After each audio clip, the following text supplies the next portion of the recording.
જયંતિ સરધારાનું નિવેદન સામે આવ્યું છે। તેમણે કહ્યું કે દિનેશ બામણિયા પાયા વિહોણા આક્ષેપ કરે છે। હું ખોડલધામ અને સરદારધામ બંનેમાં ટ્રસ્ટી છું।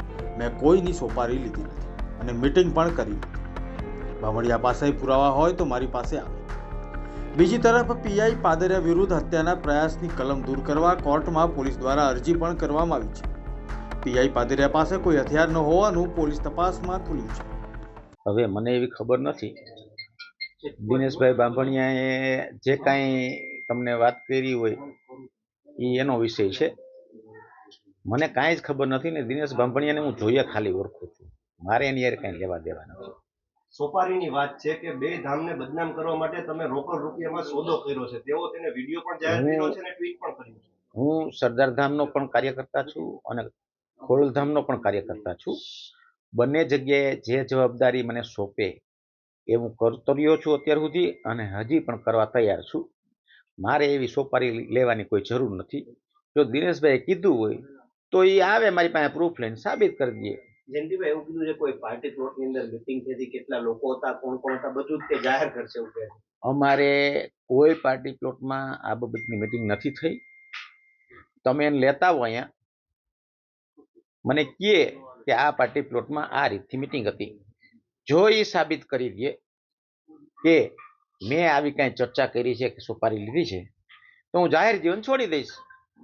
જયંતિભાઈ, ગઈકાલે પીઆઈ પાદરિયાએ પણ એક તાલુકા પોલીસમાં અરજી કરી છે, તમારા વિરુદ્ધ ફરિયાદ કરવા માટે તેઓએ માંગણી કરી છે। તમને માથામાં તમારી રુદ્રાક્ષની માળા અથવા કોઈ પણ બીજું કંઈ લાગ્યું હોય એવો તેમનો આક્ષેપ છે, શું કહે?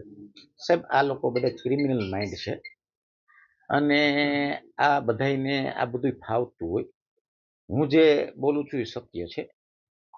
હું સાચો હતો એટલે જ હું હોસ્પિટલે ગયો, પોલીસને બોલાવી। એ જો સાચો હોત તો એને ભાગતું ફરવાની શું જરૂર હતી? એ તો ખાતાનો માણસ છે, થોડી તો શરમ ભરે ને ખાતું। પણ જ્યારે ખોટા માણસો આ રીતથી કરતા હોય તો એવા બ્લેમ કરે, એમાં મારે કાંઈ જવાબ દેવાની જરૂર નથી। રાજકોટ તાલુકા પોલીસ સ્ટેશનમાં ફરિયાદી જયંતિભાઈ સરદારા દ્વારા એક ફરિયાદ દાખલ કરાવવામાં આવેલ હતી, જેમાં આરોપી તરીકે પીઆઈ સંજય પાદરિયા હતા। આમાં હાલમાં અપડેટ એવી છે કે સ્વતંત્ર શાહેદોના નિવેદન નોંધવામાં આવ્યા છે અને સીસીટીવી ફૂટેજની તપાસ કરવામાં આવી છે અને મેડિકલ સર્ટિફિકેટ કલેક્ટ કરવામાં આવ્યા છે અને તમામ પુરાવાઓને ધ્યાને લઈ જો બીએનએસની કલમ 109 હતી જેમાં હત્યાનો પ્રયાસ હતો, આ કલમ ડ્રોપ કરવા માટે કોર્ટમાં રિપોર્ટ કરવામાં આવ્યો છે અને મેડિકલ સર્ટિફિકેટના આધારે બીએનએસની કલમ 117(2) ઉમેરા કરવા માટે રિપોર્ટ કરવામાં આવ્યો છે। કેમ કે મેડિકલ સર્ટિફિકેટમાં કોઈ પણ પ્રકારની જીવલેણ ઈજા થયેલ હોય એવું લખેલ છે નહીં। સીધી જ કલમ લગાવી દીધી, કારણ શું? ફરિયાદી જે ફરિયાદ આપે પોલીસને શબ્દશઃ લેવી પડે, અમારી ફરજ છે।